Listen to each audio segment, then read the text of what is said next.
70. The monstrous demon's treasures release smoke, sand, and fire. Wukong by stratagem steals the purple gold bells. We were telling you about that pilgrim Sun, who, arousing his divine might and gripping his iron rod, trod on the auspicious luminosity to rise into the air. Facing the fiend, he shouted, "Where did you come from, perverse demon? Where do you think you're going to perpetrate your lawlessness?"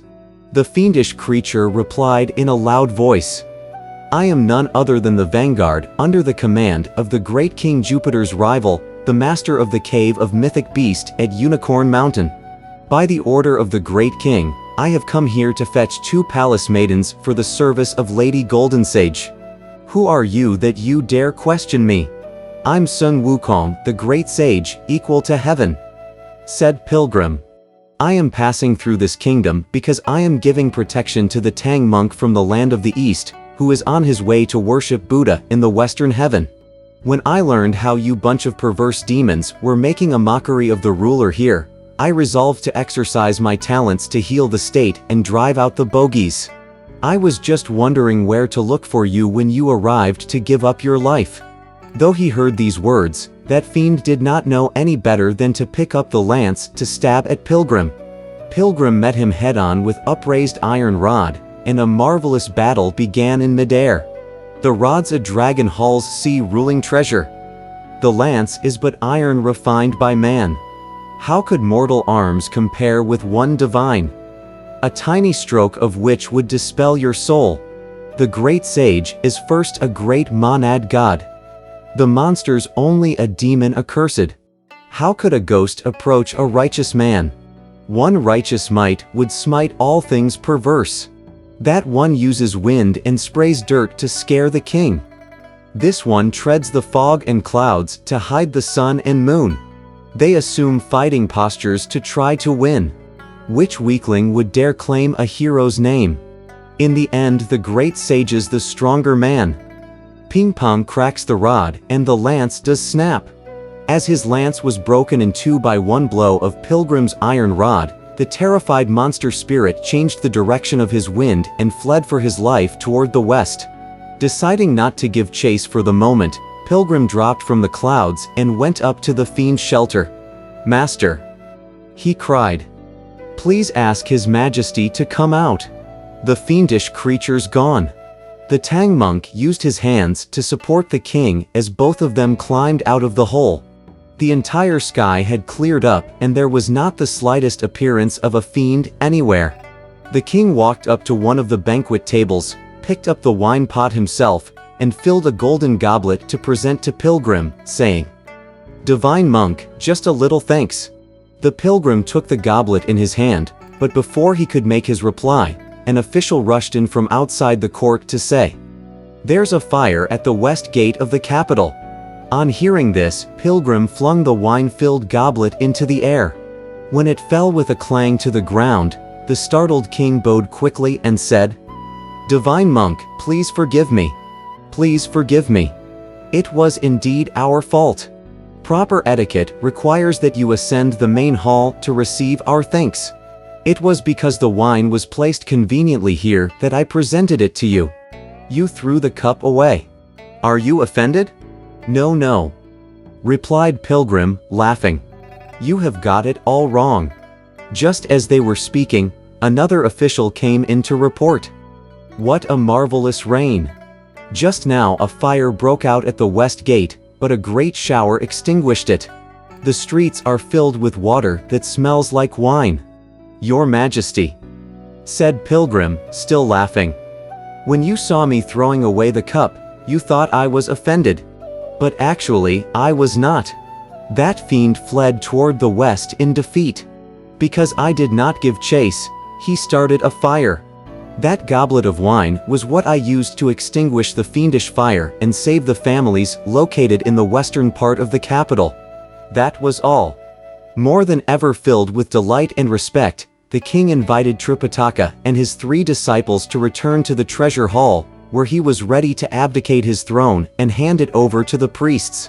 "Your Majesty," said Pilgrim, smiling, That monster spirit just now claimed that he was a vanguard in the command of Jupiter's rival, sent here to demand 2 more palace maidens. Since he was defeated, he would certainly flee to his master to report, and his master would certainly want to come strive with me. I fear that when he brings his troops here, it will be difficult to prevent them from frightening the populace and alarming your majesty. I'd like to meet him in midair instead and capture him right there, but I don't know which is the proper direction. What's the distance between here and his mountain cave? The king said. We did send some military scouts to go there once to make investigation. The round trip took some 50 days, as the cave was about 3,000 miles due south of here. On hearing this, Pilgrim said, 8 rules, Sha Monk, stand guard here. Old Monkey will make a trip there. Tugging at him, the king said, Divine Monk, please wait for another day. Let us prepare some dried and baked goods for you, give you some travel money, and select a speedy horse for you. Then you may go. With a laugh, Pilgrim said, What you are referring to, Your Majesty, is the laborious way of scaling mountains and peaks by those who must stay on their feet. To tell you the truth, Old Monkey can traverse these 3,000 miles and be back here before the wine poured out turns cold in the goblet. Divine Monk, said the king, don't be offended by what we have to say, but your estimable countenance resembles that of an ape. How could you possess such magic power to move so quickly? Pilgrim replied, Though I'm numbered among the simian kind. I've cut since my youth a path through birth and death. I've sought tutors far to teach me the way. For countless days I've trained before the mount, with earth as oven and heaven its top. 2 kinds of drug whirled round the hare and crow. I picked yin and yang, mating water and fire. In time I broke through the mysterious pass.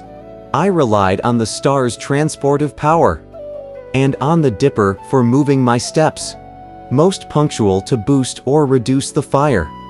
I watched to add quicksilver or pull out lead. 5 phases conjoined, creation began. 4 images well mixed and times were fixed. With 2 breaths returned to the yellow way. 3 parties met on the gold elixir road. These laws, all realized, now move my 4 limbs. My somersault works like I'm helped by gods. 1 skip will land me beyond Mount Taihang. 1 flip sends me past cloud transcending stream. Who would fear 10,000 folds of tall peak?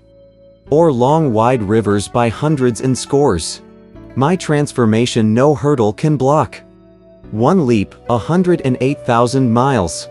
Both astonished and delighted by this recital of Pilgrim's, the king took a goblet of imperial wine and, smiling broadly, presented it to Pilgrim, saying, Divine Monk, you have to travel far. Take this to prepare for your journey.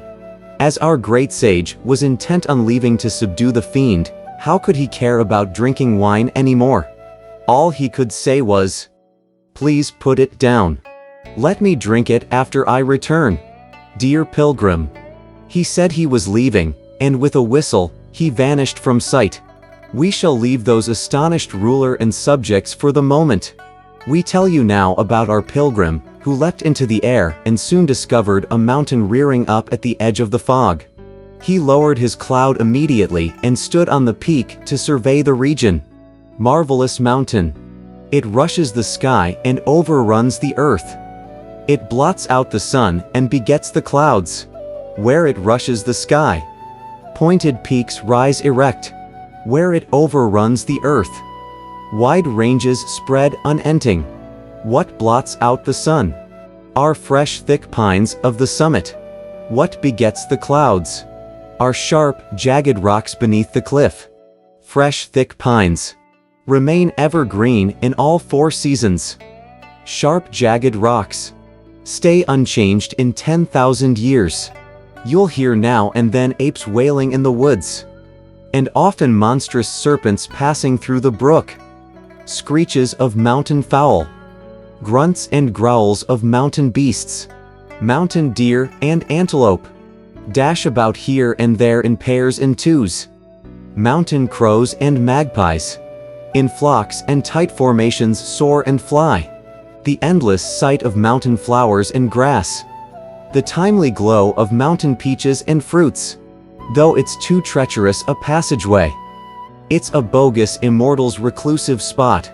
Thoroughly delighted by the scenery, our great sage was just about to search for the entrance of the cave when all at once he saw a roaring fire leaping up from the fold of the mountain. In an instant the sky was filled with red flames, in the midst of which there arose also a nasty column of smoke, more vicious than even the fire. Marvelous smoke! He saw a flare shining like 10,000 gold lamps, and fumes leaping like 1,000 red rainbows. The smoke was no ovens or stoves, nor that of grass and wood. That smoke had 5 colors: green, red, white, black, and yellow. It scorched the pillars of the south heavenly gate. It seared the beams of the divine mist's hall. It burned till the beasts in their lairs rotted with their skins, and feathers on the forest fowl all dissolved. When one saw such venomous smoke, how then could one enter the mount to tame the fiend king? As the great sage stared at this in astonishment, a sandstorm also erupted from within the mountain. Marvelous sand, truly concealing heaven and blanketing earth. Look at that great, whirling shower spreading through the sky. The huge, blinding mass all over the earth. The fine dust dimming one's sight everywhere. Thick ashes rolling downhill like sesame. The herb-picking lad has his partner lost. The working woodsman cannot find his house. Though your hands may hold a luminous pearl,